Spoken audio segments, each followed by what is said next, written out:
खतरे के बीच परीक्षा का भी टेंशन बच्चों के लिए सिरदर्द बन गया है।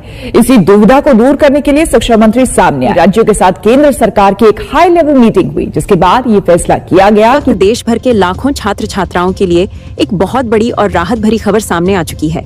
बोर्ड परीक्षा 2026 को लेकर सरकार ने ऐसे फैसले लिए हैं जिनकी मांग छात्र और अभिभावक सालों से करते आ रहे थे। चाहे आप किसी भी राज्य से हो, किसी भी बोर्ड से परीक्षा देने वाले हो, CBSE हो, UP बोर्ड हो, बिहार बोर्ड हो, MP बोर्ड हो या राजस्थान बोर्ड, ये खबर आप सभी के लिए है।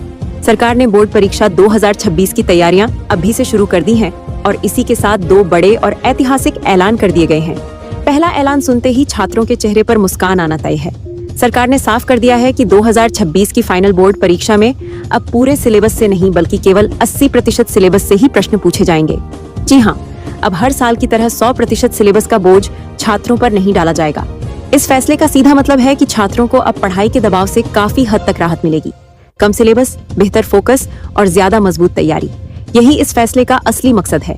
अब छात्र रटने के बजाय कॉन्सेप्ट को समझकर पढ़ाई कर पाएंगे और परीक्षा का डर भी पहले से काफी कम होगा। अब बात करते हैं दूसरी बड़ी घोषणा की, जो उन छात्रों के लिए किसी नई उम्मीद से कम नहीं है जो किसी कारणवश परीक्षा में सफल नहीं हो पाते। सरकार ने यह भी साफ कर दिया है कि अगर कोई छात्र बोर्ड परीक्षा में फेल हो जाता है तो उसका साल अब बर्बाद नहीं होगा। ऐसे छात्रों को रिजल्ट आने के 1 महीने के भीतर ही दोबारा परीक्षा देने का मौका मिलेगा। यानी अब एक खराब पेपर या एक गलती आपकी पूरी मेहनत पर पानी नहीं फेरेगी। छात्र दोबारा परीक्षा देकर पास हो सकेंगे और अपना पूरा साल बचा सकेंगे। यह फैसला न सिर्फ छात्रों के भविष्य को सुरक्षित करता है बल्कि उनके आत्मविश्वास को भी मजबूत करता है। दोस्तों, इन दोनों फैसलों का असर बहुत बड़ा होने वाला है।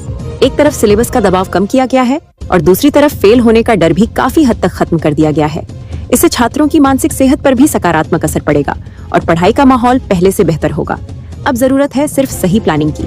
अगर आप 2026 में बोर्ड परीक्षा देने वाले हैं तो अभी से 80% सिलेबस को अच्छी तरह समझकर पढ़ना शुरू कर दीजिए। कमजोर टॉपिक पहचानिए, रिवीजन की आदत डालिए और आत्मविश्वास बनाए रखिए, क्योंकि मौका अब आपके हाथ में है। अगर आप भी किसी बोर्ड से 2026 में परीक्षा देने वाले छात्र हैं तो नीचे कमेंट में जरूर बताइए कि आप किस राज्य और किस बोर्ड से हैं।